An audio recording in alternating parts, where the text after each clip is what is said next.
The world that Augustus built did not die with him. It waited for a master and found instead a man who feared the throne. Welcome to our second episode of Death of Tiberius Becomes Emperor. Let's begin our new episode. A world in transition. The year was AD 14. The Roman Empire, stretching from the sands of Egypt to the cold forests of Germania, stood at a delicate crossroads. Its founder, Augustus, the godlike emperor, was dead. His body had been burned, his spirit proclaimed divine. Now the machinery of empire turned toward his heir, Tiberius Julius Caesar. But though the Senate had sworn allegiance and the legions had sworn oaths, the soul of Rome was uncertain. For Augustus had ruled by charisma as much as by law. His voice had been the empire's heartbeat. Now that pulse was gone, and Tiberius had to prove he could keep the rhythm. The first challenge, the legions' revolt. The first test of Tiberius's rule came not in Rome, but on the northern frontiers, where the legions that had conquered in Augustus's name suddenly remembered their strength. In Pannonia, soldiers encamped near modern-day Hungary refused to accept the transition quietly. They had bled for Augustus, but what did they owe this new man who had spent his life in the shadows of power? They demanded higher pay, shorter service, and land for retirement. The revolt was brutal. Officers were attacked, commanders imprisoned. The soldiers, hardened by years of war, shouted that they would march on Italy if their demands were not met. When news reached Rome, panic followed. The empire's stability depended on the legions, and rebellion on the frontier could unmake everything Augustus had built. Tiberius, cautious as ever, did not march himself. Instead, he sent his son Drusus and his adopted nephew Germanicus to restore order. It was a dangerous gamble. Both men were young, and Germanicus's popularity already eclipsed his uncle's. Germanicus, Rome's new hope. Germanicus Julius Caesar was everything Tiberius was not: charismatic, handsome, eloquent, and, most importantly, a blood descendant of Augustus. His arrival at the Pannonian camp was dramatic. Soldiers greeted him with shouts, complaints, and tears. They showed him their scars, the marks of forgotten battles. Germanicus did not threaten them. He listened. He promised justice. And then, in a stunning gesture of loyalty, he ordered his men to burn their own petitions, symbolically ending the mutiny in the name of Rome's unity.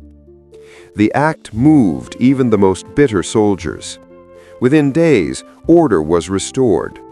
But unrest flared again, this time in Germania, where legions along the Rhine had also rebelled. Once more, Germanicus led the mission.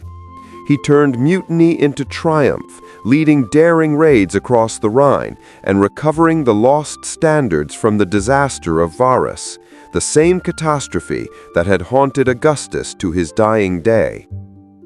When Germanicus returned, Rome greeted him as a hero. Crowds cheered, temples offered sacrifices, and poets compared him to Alexander the Great. For a brief moment, it seemed as though Augustus's spirit had found a new vessel. But in the Palatine Palace, Tiberius watched uneasily. He had seen this before, how public adoration could turn allies into rivals, sons into threats. The shadow of Germanicus. Tiberius admired Germanicus's courage, but distrusted his popularity. The young general's triumphs filled the city with dangerous nostalgia for the golden age of Augustus. The people whispered that Germanicus, not Tiberius, was the rightful heir to Rome's future. In AD 17, Tiberius awarded him a grand triumph in Rome. Elephants marched, trumpets blared, and spoils from Germania glittered in the sun. Yet even this honor carried an undertone of exile. Soon after, Tiberius reassigned Germanicus to the eastern provinces, a move that looked like promotion but smelled of distance.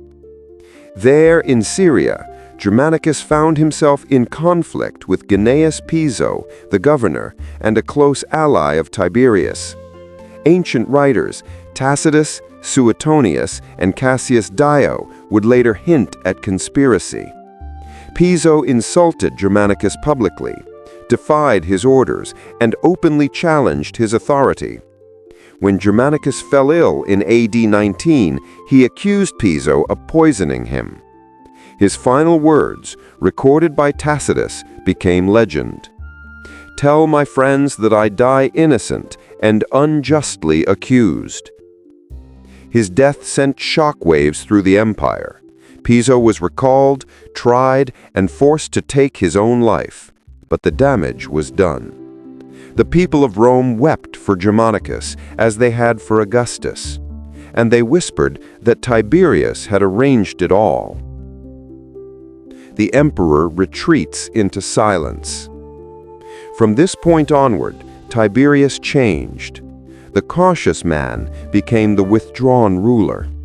He grew bitter toward the Senate, weary of politics and suspicious of everyone. In public, he maintained composure. His face unreadable, his voice calm, but his letters to the Senate became increasingly cold and defensive.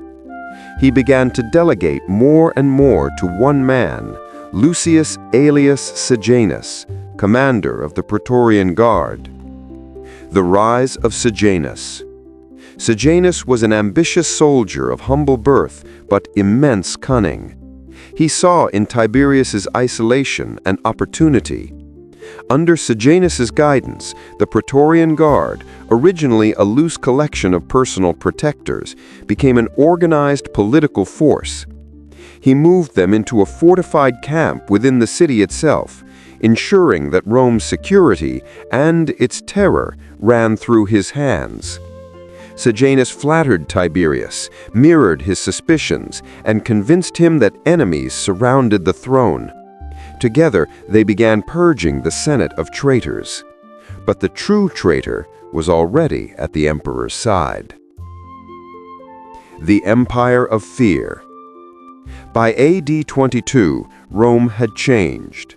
Gone were the grand speeches of Augustus, the public festivals, the warmth of imperial pageantry. In their place came decrees, trials, and silence. The Maesta laws, originally meant to protect the dignity of the emperor, became weapons of repression. A careless word, a sarcastic joke, even a dream could be construed as treason. Families denounced each other, friends stopped meeting. Senators praised Tiberius's letters with trembling voices, fearing that hesitation itself might be treason. Tacitus would later write, "Under Tiberius, fear was the breath of the Senate." And yet, paradoxically, the empire itself was stable. Trade flourished, taxes flowed, the borders held. The machinery Augustus had designed continued to function, indifferent to the emotions of the man who ruled it. Retreat to Capri. In AD 26, Tiberius shocked Rome by announcing his withdrawal to the island of Capri. He claimed it was for health, but everyone knew the truth. He had grown weary of the city's hypocrisy, its intrigues, its demands for affection he could never give. From his villa overlooking the Bay of Naples, he governed through letters, brief, cryptic, and terrifying in their precision. Rome called him the absent emperor, but absence only deepened the mystery. Every decree that arrived from Capri carried the weight of divine authority and the dread of unpredictability. Meanwhile, in the capital, Sejanus's power grew unchecked. Sejanus, the false prince. By AD 31, Sejanus was effectively co-ruler of the empire. His statue stood beside Tiberius's. His words carried the same authority. He was betrothed to Livilla, Tiberius's niece, and many whispered he would soon marry into the imperial family itself. But power breeds arrogance. Sejanus began to dream of the throne. When Tiberius finally realized the depth of his prefect's ambition, he acted with the cold patience of a strategist. From Capri, he sent a letter to the Senate, praising Sejanus in its opening lines, but condemning him in the final paragraphs.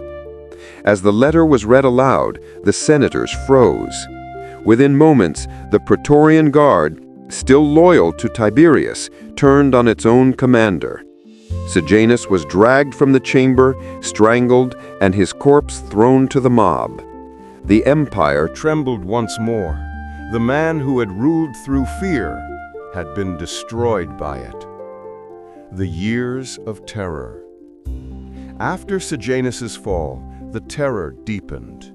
Tiberius, now old and isolated, saw conspiracies everywhere. Hundreds were executed, senators, equestrians, even former friends. Property was confiscated, families ruined. Rome became a city of whispers. Yet beneath the darkness, the empire continued to thrive. Roads were maintained, armies paid, temples built. The bureaucracy Augustus had created proved stronger than any man's temperament. The empire no longer depended on love, but on order, and fear was its glue. The paradox of power. By the final years of his reign, Tiberius had become the embodiment of Roman authority, distant, efficient, and merciless. He wrote to the Senate that he desired no honors, no statues, only the service of men loyal to Rome. But he no longer trusted loyalty. He had become the prisoner of his own system, a ruler who controlled everything except affection, who maintained peace but killed joy.